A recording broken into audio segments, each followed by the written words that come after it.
اللہ الرحمن الرحیم۔ السلام علیکم ورحمۃ اللہ۔ پیارے دوستو، کم و بیش 18,000 عالمین کو تخلیق کرنے سے پہلے جب اس کائنات کے اندر کوئی بھی چیز موجود نہ تھی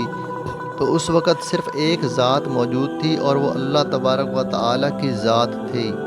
اس وقت اللہ تبارک و تعالیٰ کی ذات نے یہ چاہا کہ میری ذات کے علاوہ کوئی ایسی ذات موجود ہو جو اس کی خدائی کی وسعتوں سے لے کر اس کے کبریائی کے مقامات تک اور اس کے کبریائی کے مقامات سے لے کر اس کی قدرت کے کمالات تک اور اس کے تمام معجزات کو جان کر اور اس کی طاقت اور شان کو پہچان کر اس کی حمد و ثنا اور تعریف بیان کرے۔ تو اس وقت اللہ تبارک و تعالیٰ نے حکم کو نافذ کرنے سے 4,24,000 آسمانی سال پہلے اپنے وجود کی پہچان کرانے کے لیے اپنے ہی نور میں سے سب سے پہلے اپنے محبوب کے نور کو پیدا کیا۔ پس جیسے ہی یہ نور تخلیق ہوا تو یہ نور اپنے خالق کی کبریائی کو جان کر اور اس کی کبریائی کے مقامات کو پہچان کر اور اس کی قدرت کے کمالات کو جان کر اپنے سچے رب کی حمد و ثنا اور تعریف بیان کرنے لگا، اور یہ نور اسی طرح لاکھوں سال تک اپنے خالق یعنی اللہ عز و جل کی حمد و ثنا بیان کرتا رہا اور اس کی تعریف بیان کرتا رہا۔ جب اس حمد و ثنا کو لاکھوں سال گزر گئے تو اللہ تبارک و تعالیٰ کو نور محمدی کی حمد و ثنا اس قدر پسند آئی کہ اللہ تبارک و تعالیٰ نے اپنے محبوب کے نور کو عزت کے اعلیٰ مقامات عطا کرنا چاہے تو اس وقت اللہ تبارک و تعالیٰ نے اپنی شان کے مطابق ایک حکم جاری کیا، اور اس حکم کے نتیجے میں 12 حجابات وجود میں آ گئے، اور جب یہ 12 حجابات وجود میں آ گئے تو یہ نور اسی طرح ان 12 حجابات میں بھی جا کر اللہ تبارک و تعالیٰ کی حمد و ثنا بیان کرتا رہا اور اپنے حقیقی رب کی تعریف بیان کرتا رہا۔ اللہ کے حکم سے اس نور کے لیے جب 12 حجابات کو وجود میں لایا گیا، ان حجابات کے نام یہ ہیں: نمبر 1 حجاب قدرت، اور نمبر 2 حجاب عظمت، نمبر 3 حجاب عزت، اور نمبر 4 حجاب غیبت، اور نمبر 5 حجاب جبروت، اور نمبر 6 حجاب رحمت، اور نمبر 7 حجاب نبوت، اور نمبر 8 حجاب کبریا، اور نمبر 9 حجاب منزلت، اور نمبر 10 حجابات رفعت، اور نمبر 11 حجابات سعادت، اور نمبر 12 حجاب شفاعت۔ پیارے دوستو، نور محمدی پہلے حجاب میں یعنی حجاب قدرت میں 12,000 سال تک اللہ تبارک و تعالیٰ کی یہ تسبیح بیان کرتا رہا، سبحان اللہ العلی الاعلیٰ۔ اسی طرح نور محمدی دوسرے حجاب یعنی حجاب عظمت میں 11,000 سال تک اللہ تبارک و تعالیٰ کی پاکی بیان کرتا رہا۔ اسی طرح نور محمدی تیسرے حجاب میں یعنی حجاب عزت میں 10,000 سال تک اللہ تبارک و تعالیٰ کی یہ تسبیح بیان کرتا رہا، سبحان المالک المنان۔ اسی طرح حجاب غیبت میں نور محمدی 9,000 سال تک اللہ تبارک و تعالیٰ کی یہ پاکی بیان کرتا رہا، سبحان اللہ و بحمدہ۔ حجاب جبروت میں نور محمدی 8,000 سے اللہ تبارک و تعالیٰ کی تسبیح بیان کرتا رہا، سبحان الکریم الاکرم۔ اسی طرح نور محمدی حجاب رحمت میں 7,000 سال تک اللہ تبارک و تعالیٰ کی حمد و ثنا بیان کرتا رہا، سبحان رب العرش العظیم۔ حجاب نبوت میں نور محمدی 6,000 سال تک اللہ تبارک و تعالیٰ کی یہ تسبیح بیان کرتا رہا، سبحان رب العزتون۔ اسی طرح حجاب کبریا میں 5,000 سال تک نور محمدی اللہ تبارک و تعالیٰ کی یہ پاکی بیان کرتا رہا، سبحان العظیم الاعظم۔ حجاب منزلت میں نور محمدی 4,000 سال تک اللہ تبارک و تعالیٰ کی یہ تسبیح بیان کرتا رہا، سبحان العلیم الکریم الکبیر۔ اسی طرح حجاب رفعت میں نور محمدی 3,000 سال تک اللہ تبارک و تعالیٰ کی یہ تسبیح بیان کرتا رہا، سبحان ذی الملک والملکوت۔ حجاب سعادت میں 2,000 سال تک نور محمدی اللہ تبارک و تعالیٰ کی حمد و ثنا بیان کرتا رہا، اور حجاب شفاعت میں 1,000 سال تک نور محمدی اللہ تبارک و تعالیٰ کی یہ پاکی بیان کرتا رہا، سبحان ربی العظیم و بحمدہ۔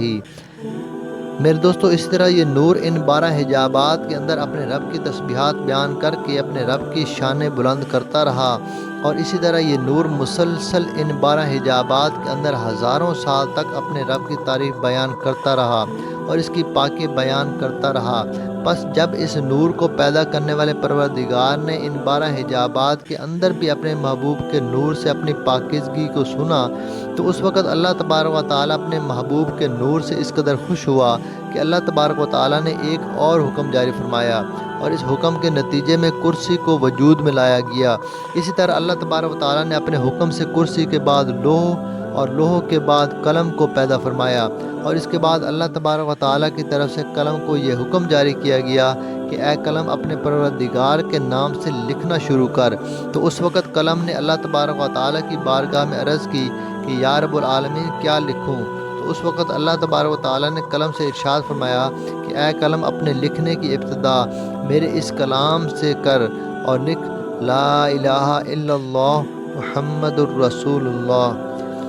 بس جیسے ہی قلم نے نام خدا کے ساتھ نام محمد کو سنا تو قلم اللہ تبارک و تعالیٰ کی بارگاہ میں عرض کرنے لگا کہ یا رب العالمین یہ عظیم شان والی شخصیت کون ہے جس کا نام تیرے نام کے ساتھ لکھا جا رہا ہے؟ تو اس وقت اللہ تبارک و تعالیٰ نے قلم سے یہ ارشاد فرمایا کہ اے قلم اگر تو جاننا چاہتا ہے تو اس بات کو جان لے اور اس نور کی شان کو پہچان لے کہ یہ میرا محبوب اول ہے، وہ محبوب کہ جس نے سب سے پہلے میری عبادت کی اور جس نے سب سے پہلے تیرے رب کا ذکر کیا۔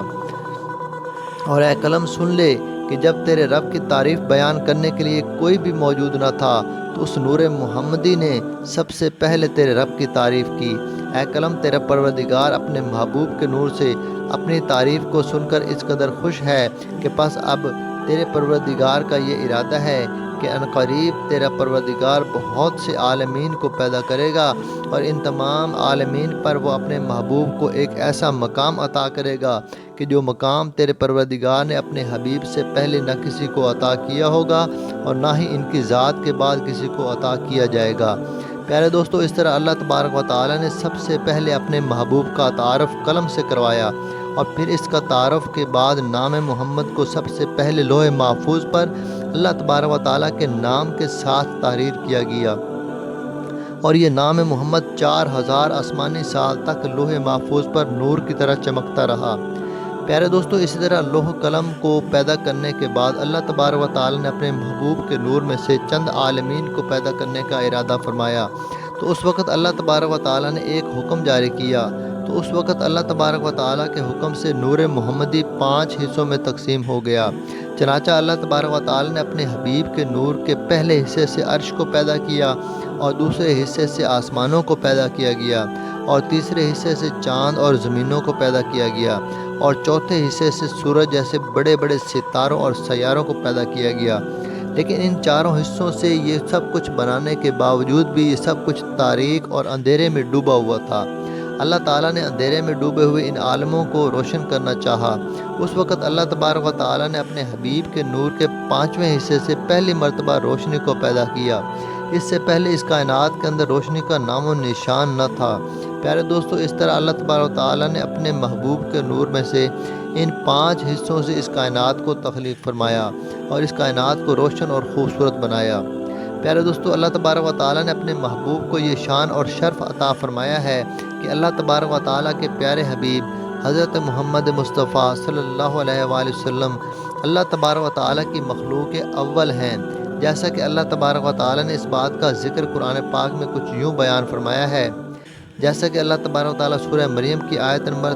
93 میں ارشاد فرماتا ہے کہ آسمانوں اور زمینوں اور اس کائنات میں جو کچھ بھی موجود ہے وہ اللہ کا عبد ہے۔ پیارے دوستو، عبد عربی زبان میں بندے کو کہا جاتا ہے، یعنی بندگی کرنے والا اور عبادت کرنے والا۔ اور ایک دوسرے مقام پر اللہ تبارک و تعالیٰ اپنے محبوب کی شان بیان کرتے ہوئے ارشاد فرماتا ہے کہ اے میرے محبوب کہہ دیجئے کہ میں ہی وہ ہوں جس نے سب سے پہلے اپنے رب کی عبادت کی۔ پیارے دوستو، یہ بات یاد رہے کہ جب حضور پاک صلی اللہ تعالیٰ علیہ وآلہ وسلم اس دنیا کے اندر جلوہ گر ہوئے تو بے شک وہ ایک انسانی شکل کے اندر مبعوث کیے گئے، لیکن حقیقت میں آپ صلی اللہ علیہ وآلہ وسلم کی ذات اقدس ایک نور ہے جس نور سے یہ تمام کائنات چمک رہی ہے اور جس نور کی وجہ سے اس کائنات کو تخلیق کیا گیا۔ اور اللہ تبارک و تعالیٰ نے اس کائنات کو تخلیق ہی صرف اس وجہ سے کیا تاکہ اللہ تبارک و تعالیٰ اپنے محبوب کی شان کو بیان کر سکے۔ پیارے پیارے دوستو، جب اللہ تبارک و تعالیٰ نے اپنے محبوب کے نور کے 5 حصوں سے اس کائنات کو تخلیق فرمایا، تو اس کائنات کو تخلیق فرمانے کے بعد اللہ تبارک و تعالیٰ نے ایک مخلوق کو پیدا فرمایا۔ اس مخلوق کو اللہ تبارک و تعالیٰ نے اپنی حفاظت کرنے کے لیے اور اپنے محبوب کا تعارف کروانے کے لیے پیدا فرمایا، اور پھر اس مخلوق کو پیدا کرنے کے بعد اللہ تبارک و تعالیٰ نے اس مخلوق کے سامنے اپنے محبوب کے نور کا تعارف کروایا۔ پیارے دوستو، اس کے بعد اللہ تبارک و تعالیٰ نے ایک اور عالم کو پیدا کیا، اور اس عالم کے اندر ایک اور مخلوق کو پیدا فرمایا، اور پھر اس دوسری مخلوق کو بھی پیدا کرنے کے بعد اللہ تبارک و تعالیٰ نے اس مخلوق کے سامنے اپنے محبوب نور کا تعارف کروایا۔ پیارے دوستو، اسی طرح مخلوقات کو پیدا کرتے کرتے اللہ تبارک و تعالیٰ نے بے شمار مخلوقات کو پیدا کیا، اور ہر مخلوق کے سامنے اللہ تبارک و تعالیٰ نے اپنے محبوب کے نور کا تعارف کروایا اور اپنے محبوب کی شان کو بیان کیا۔ پیارے دوستو، آپ کو بتاتے چلیں کہ اس کائنات کے اندر اللہ تبارک و تعالیٰ نے جو کچھ بھی تخلیق فرمایا، ان تمام تر چیزوں کی جان حضور اکرم صلی اللہ علیہ وسلم کی ذات اقدس ہے۔ اگر اللہ تبارک و تعالیٰ اپنے محبوب کو پیدا نہ فرماتا تو اس کائنات کے اندر کسی بھی چیز کو تخلیق نہ فرماتا۔ اللہ تبارک و تعالیٰ نے اپنے محبوب کی شان کو بیان کرنے کے لیے ان تمام چیزوں کو پیدا فرمایا اور ان تمام تر عالمین کو تخلیق فرمایا۔ جیسا کہ ایک شاعر نے بڑے ہی خوبصورت انداز میں حضور پاک صلی اللہ علیہ وسلم کی شان کو اس طرح بیان کیا ہے کہ وہ جو نہ تھے تو کچھ نہ تھا، جو وہ نہ ہو تو کچھ نہ ہو، جان ہے وہ جہان کی، جان ہے تو جہان ہے۔ اللہ تبارک و تعالیٰ سے دعا ہے کہ اللہ تبارک و تعالیٰ اپنے پیارے حبیب حضرت محمد مصطفیٰ صلی اللہ تعالیٰ علیہ وآلہ وسلم کی ذات اقدس پر اپنا سب کچھ قربان کرنے کی توفیق عطا فرمائے اور ان کی محبت کے اندر جینا مرنا نصیب فرمائے۔ آمین۔